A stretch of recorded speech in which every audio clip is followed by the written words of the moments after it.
Y bueno, aquí estamos ya listos para comentar cosas que estén relacionadas con el Real Madrid, con el Palancas, con los mexicópatas, como siempre hacemos. Y lo único que les pido, por favor, es que me acompañen hasta el final de este video. Y sin muchísimo más cuento, damos play. Y muy buenas a todos, chicos. Bienvenidos nuevamente a este su pequeño espacio para madridistas. Y como ya ustedes lo saben, aquí traemos información relacionada con el 14 veces campeón de Europa, pero también con el mundo del fútbol en general. Me acabo de percatar que estaba prácticamente a tope el volumen del micro aquí en la tarjeta de audio y bueno, yo creo que ya ahí quedó bien.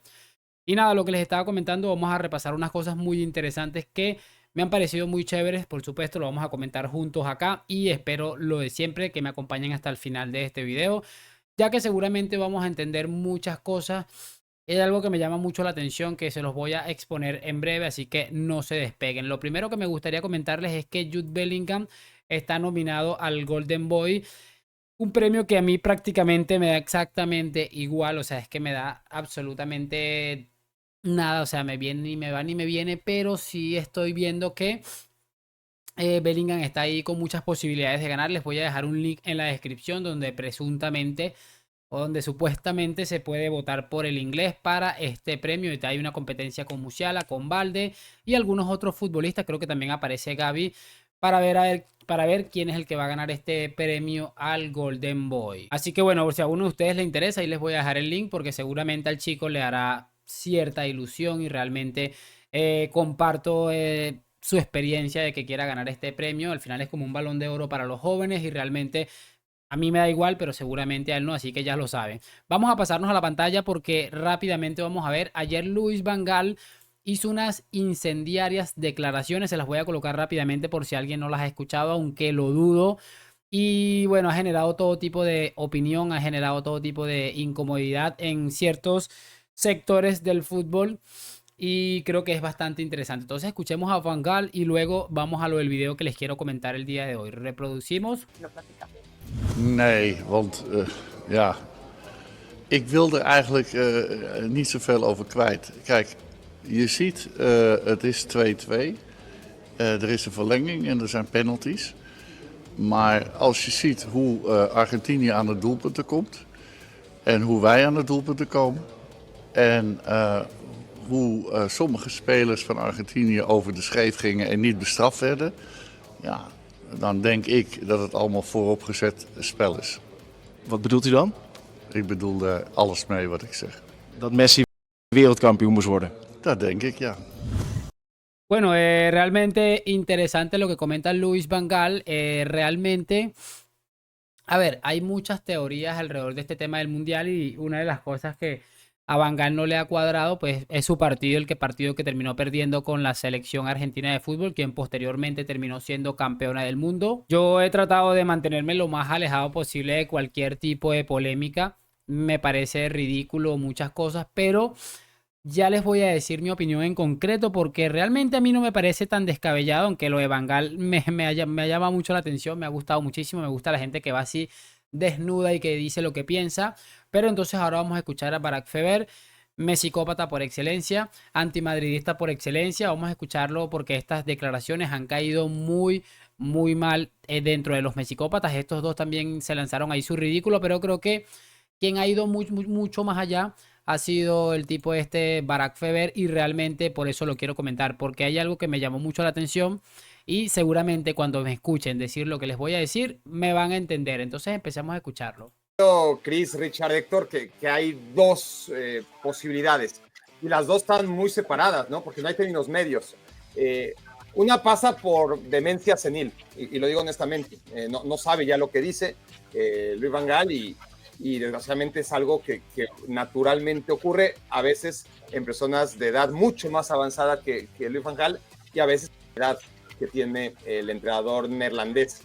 A mí hay algo que me llama mucho la atención y es cómo irrespeta de una manera tan absurda a alguien que puede ser su padre. Y está bien, yo a veces entiendo cuando te faltan el respeto a ti o a un miembro de tu familia y puedas actuar de esta manera, pero a un tipo que ni siquiera sabe que existes, que un país como Argentina que se ha meado tantas veces en tu propio país como es México, ese rencor absoluto que existe y estás o sea, ofendiendo a un señor, un pobre viejito realmente que es Van Gaal, por, por querer defender algo que a lo mejor algún día es indefendible. Es que es ridículo definitivamente. Si no es demencia senil y realmente sabe lo que está diciendo, entonces por el contrario, está extremadamente lúcido y sabe que lo que está diciendo es una tontería y está consciente de que las cosas no son así, pero es su manera un año después, casi un año después, de clamar venganza, ¿no? Decir, yo perdí, pero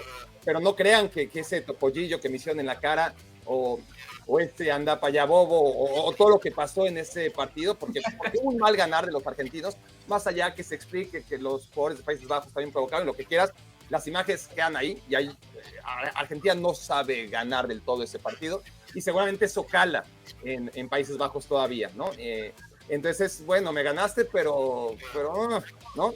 Una de esas dos. Es esa sensación de que Luis Van Gaal, si sabe lo que está diciendo, entonces no puede estar para nada de acuerdo consigo mismo, ¿no? Es decir, lo hace de manera en la que sabe perfectamente que hay gente mucho menos inteligente que empieza a desarrollar teorías de la conspiración o que lo ha hecho desde la Copa del Mundo y de ahí se está clavando para vengarse a su manera de la selección argentina y de los argentinos que en general, si uno observa su carrera, no les son del todo simpáticos, ¿no? Nunca ha tenido en general buenas relaciones con los futbolistas argentinos. Pero esa solamente es una hipótesis. Igual estoy dándole demasiadas vueltas, ¿no? al tema cuando todo se explica por la primera hipótesis, la edad y ya está. Bueno, a ver, aquí hay algo que a mí me llama mucho la atención, tengo que reconocérselos y es lo que les dije que les iba a comentar sobre el final del video, que para mí era muy interesante y una de esas cosas es que él comenta algo muy interesante. Él dice, Van Gaal sabe prácticamente a quién se dirige, es lo que intenta decir. Primero intenta llamarlo loco. Dice, o está loco o está muy cuerdo y sabe a qué público se está dirigiendo, a gente que cree en teorías conspiranoicas, que no sé qué, que lo otro, pero me llama mucho la atención que utiliza frases muy llamativas como por ejemplo, sabe que se dirige a muchas personas un poco más menos inteligentes que él y que, como les digo, creen en teorías conspiranoicas, pero esto lo único que hace es hacerme recordar cuando empezó a investigarse y todo este tipo de cosas, o antes de que se empezara a destapar el tema de Enríquez Negreira, que por cierto, a día de hoy es una realidad, el Barça está siendo investigado de una manera muy, muy bestia. Y por eso les digo, me parece muy curioso que este hombre prácticamente está llamando a Van Gaal y a las personas que están entendiendo las declaraciones de Luis como algo interesante, no vamos a decir que es real, sino como algo interesante, está tratando de llamarlos locos y es el mismísimo escenario de cuando pasó lo de Enríquez Negreira. Madridistas del mundo, porque me imagino que así como lo vivieron en España, te puedo asegurar que nosotros lo vivimos aquí también. Veíamos clásico tras clásico, cosa tras cosa, favores arbitrales al Barça, favores arbitrales al Barça. Y decíamos, pero ¿esto qué es? O sea, aquí tiene que estar pasando algo raro porque no es común lo que está sucediendo. Y la verdad es que algo raro debe estar pasando. Y empezaron a llamarnos locos, teoría de conspiración, conspiranoicos, etcétera, etcétera. Y ahora este hombre, que por cierto no lo he escuchado hablar de Enríquez Negreira, creo que en ESPN la única sección donde se ha hablado del tema de Enríquez Negreira es en el que aparece Moy Llorons con Rodri Fáez. Así que eso me llama mucho la atención también, que no ha hablado del tema de Enríquez Negreira, quienes durante años nos llamaron locos, conspiranoicos, etcétera, etcétera. Ahora prácticamente nos van a decir que no, que ahí no ha existido ningún tipo de amaño, que no me queda claro tampoco a mí, aunque sí ese mundial a mí me pareció de lo más extraño posible y qué casualidad también que Messi durante muchísimos años, cuando seguramente estaba deportivamente en su mejor nivel, no pudo hacerlo cuando estaba con el Barça y cuando se pasa al Paris Saint-Germain, los dueños del club son los que organizan el mundial y termina saliendo este mundial bastante polémico, por cierto. Pero repito, a mí lo que más me llama la atención y ojalá que salga tan bonito como ha salido el tema de Enríquez Negreira es que nos están llamando locos, conspiranoicos por pensar diferente. Eso lo único que significa es que vamos por muy, muy buen camino y que a lo mejor el futuro nos depara algo bastante interesante. No voy a agregar muchísimas más cosas porque realmente creo que he dicho lo necesario para que se me pueda entender. Espero que hayan disfrutado de este video, a tener en cuenta este videito que hemos hecho el día de hoy por si cosas de la vida sale algo más adelante como el tema de Negreira que nos llamaron locos, conspiranoicos y da la casualidad de que no estábamos tan locos ni conspiranoicos. Déjame tu like, suscripción, gracias por acompañarme. Ala Madrid, nos vemos en un próximo video y chao, chao.